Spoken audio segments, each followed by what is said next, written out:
I'm Stephanie Jira. And I'm Phyllis Jira. I'd heard Pastor Rich speak when he was an evangelist, and he had been at our church in Arkansas. Well, I guess our story begins back in 1997. I was 17, a junior in high school, looking forward to college and all the normal things. And then I got what we thought was the flu or a virus. Wasn't keeping anything down, was, nauseous all the time. And then we finally got a diagnosis. It took a couple months of gastroparesis. So basically, my stomach was paralyzed and couldn't function anymore. And then a few short years later, my large intestines quit working and they had to remove my colon. Then my small intestines quit working. I was on IV nutrition, TPN, all through that time.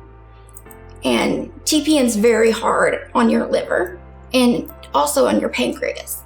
Everything seemed to be going wrong. A miracle in itself, we found out about Miami and Miami Transplant Institute and the team at Jackson Memorial. We prayed about it, and it's like, is this the decision? Is this where we want to go, Lord? And I think we both felt a lot of peace about it. We flew out here, met the team. By 2018, the liver had gotten worse and the pancreas had gotten worse. And so that's when they decided that we needed to do a 5-organ transplant. And it would include the stomach, the small intestines, the colon, the pancreas, and the liver. Now, all 5 of those organs have to come from the same donor. And because of all of the previous surgeries that I have had, my abdominal cavity was very small. And so it would be very hard to find organs that would fit. Because my donor was going to have to be either a very tiny adolescent or a child.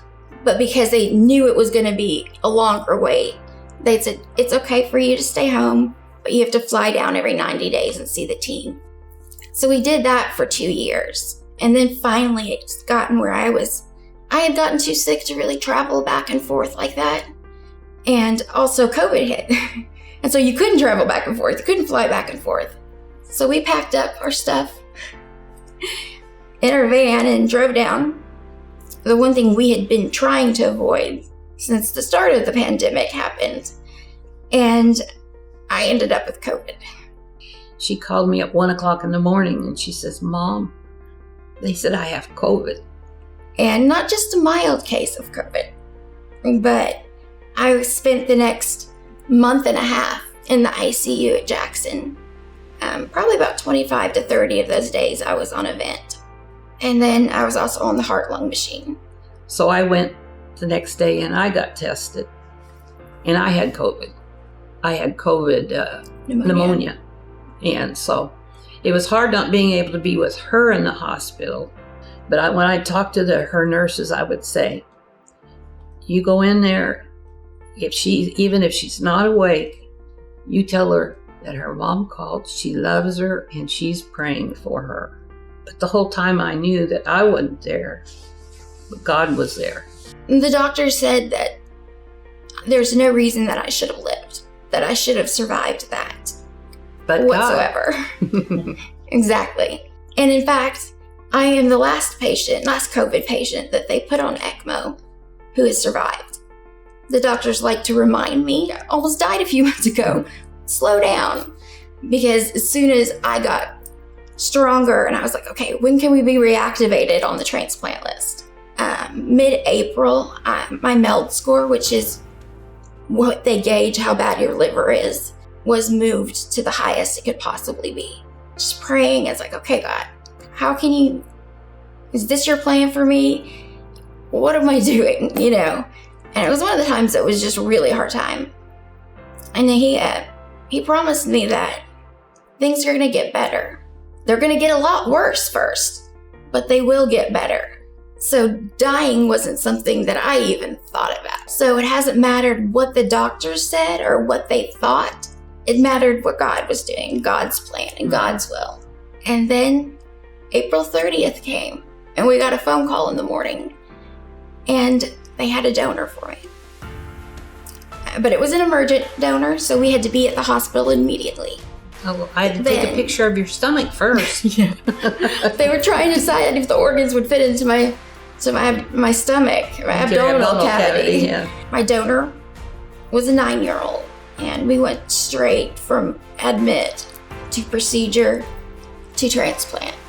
I guess Dr. Garcia, one of my doctors, was messaging with my mom, and she said, the organs are perfect. Absolutely perfect. Yep.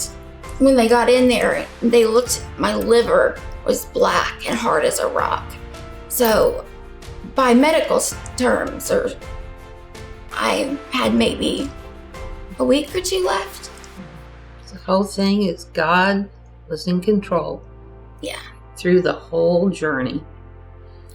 And His timing is perfect. Yeah. You stop and I kind of look back over the past 24 years, you can clearly see where God was guiding every footstep and every decision. And He's just orchestrating everything in the most amazing way possible. And He brought people into our lives He wanted us to meet. That either they needed to hear from us or whatever, or we needed to share with them. And I just can't thank God enough. You talk about miracles, and we look back over the past 24 years, and there's so many miracles that have happened. The doctors at Jackson actually joke whenever I would have a complication come up or anything, and they'd go, well, we're talking about Stephanie? Oh, she'll be fine. She always bounces back, Because that's God. Right. Exactly. Got the 5 new organs. And all things considered, we're doing really good. There's been no rejection or anything like that. I managed not to have a lot of the complications that they usually see in recipients that was as sick as I was. My prayer has always been for God's perfect will and perfect plan for my life. Mm-hmm. If that meant this, it meant walking this journey, the hospitals, the surgeries, the doctor, everything, I would choose that again. I don't want a version of His perfect will for my life. I want the perfect will. God's faithful. He kept His promise to me, to my family. And He does that for everybody if they want. We can't give Him enough glory. Yeah. And it was actually a couple days post-op. One of the doctors comes in. He goes, so what you going to do now? And I was like, what? He goes, well, what are you going to do now that you're not sick anymore? I'm looking forward to going to church again. As soon as, whatever God has in store is what I want. You've got to put your faith and your trust in God. And remember, God specializes in the impossible.